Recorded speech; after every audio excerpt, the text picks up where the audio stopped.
வணக்கம் நண்பர்களே, AKS creative கிரியேஷனுக்கு உங்களை அன்போடு வரவேற்கிறேன். இன்றைக்கி நம்ம பார்க்க போகிறது ரொம்ப டேஸ்ட்டான, ரொம்ப கிறிஸ்பியான, அதோட ரொம்ப அழகாக பார்க்குறதுக்கே ரொம்ப அழகாக இருக்கும். குழந்தைங்க பார்த்தாங்கனாக்கா கண்டிப்பாக வந்து மிச்சம் வைக்காமல் சாப்பிட்ருவாங்க. அந்தளவுக்கு அவங்களுக்கு பிடிக்கக்கூடிய வகையில் மேலே நல்லா கிறிஸ்பியாகவும் உள்ளே நல்லா சாஃப்டாகவும் அதோட நல்ல ஃபில்லிங்காகவும் இருக்கும். அதுபோல் ஒரு ஸ்நாக்ஸ் ரெசிபி தான் பண்ண போகிறோம். ஆமாங்க, பேர்ட் நெஸ்ட்டு தான் நம்ம பண்ண போகிறோம்.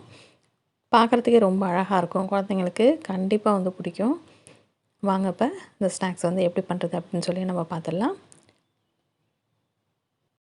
முதல்ல நம்ம அந்த பேர்ட் நெஸ்ட்டுக்கு உள்ளர வைக்கக்கூடிய அந்த பால்ஸ் வந்து ரெடி பண்ணிடலாம். அதுக்கு வந்து ஒரு 3 ஸ்பூன் அளவுக்கு ரவா எடுத்துக்கிறேன். அந்த ரவாவை லைட்டாக வந்து நம்ம பேனில் வந்து வறுத்துக்கலாம்.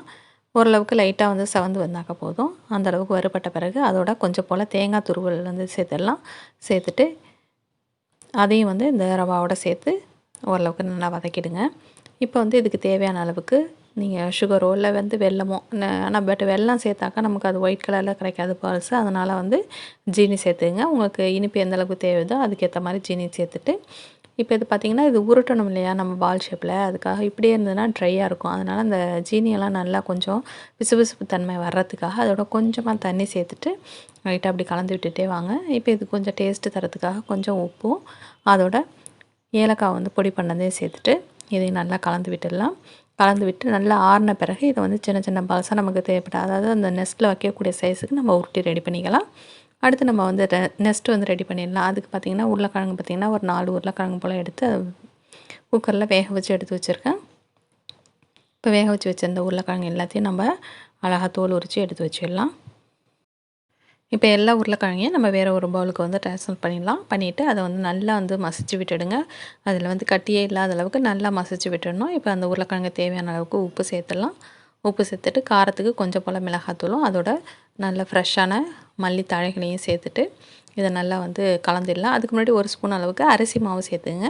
சேர்த்துட்டு இதை நல்லா வந்து மிக்ஸ் பண்ணி விட்டுடலாம். ஒன்று எல்லாம் நல்லா கலந்து வர அளவுக்கு நல்லா கலந்து விட்டுடலாம். இப்போ இது போல் நம்ம ஒரு சின்ன பால் ஷேப்புக்கு அதை உருட்டி எடுத்துக்கலாம். அதாவது ரொம்ப சின்னதாகவும் இல்லாமல் ரொம்ப பெரிய சைஸாகவும் இல்லாமல் ஒரு மீடியமான ஒரு சைஸுக்கு ஒரு பால் ஷேப்பில் இதை வந்து உருட்டிக்கலாம். இது போல் இது மீடியமான சைஸுக்கு உருட்டிட்டு இதை வந்து நடுவில் சின்னதாக அப்படி ஒரு ப்ரெஸ் கொடுத்தீங்க அப்படின்னு சொன்னீங்கன்னா அழகாக ஒரு நமக்கு ஒரு அந்த கூடு போல் வந்துடும் நமக்கு. இப்போ எல்லா உருளைக்கிழங்கையும் அது போல் நம்ம ரெடி பண்ணி வச்சுக்கலாம். அடுத்து ஒரு பவுலில் பார்த்திங்கன்னா ஒரு 3 ஸ்பூன் அளவுக்கு அரிசி மாவு எடுத்துருக்கேன். நீங்கள் மைதா மாவு வேணாலும் எடுத்துக்கலாம்.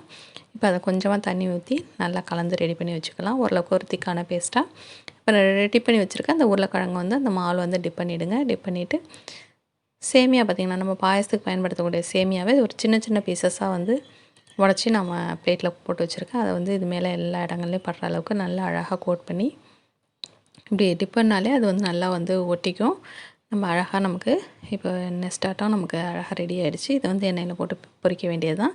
இப்போ எண்ணெய் நல்லா சூடு பண்ணி எடுத்து வச்சுருக்கிறேன். அந்த சூடான எண்ணெயில் இது போல் நீங்கள் கரண்டியில் வச்சு நீங்கள் உள்ளே வந்து இது போல் பொரித்து எடுக்கலாம். இல்லை நீங்கள் டைரெக்டாக போடுறதுனாலும் போட்டு எடுக்கலாம். இது வந்து உதிர்ந்து வராது. ஏன்னா நம்ம மாவு போட்டு நம்ம அந்த சேமியாவை டிப் பண்ணியிருக்கிறதுனால சேமியா வந்து ரொம்ப 1, 2 உதிர்ந்து வந்தால் தான் வரும். மற்ற எல்லாமே வந்து அது போல் உதிர்ந்துராது, பயப்பட வேண்டாம்.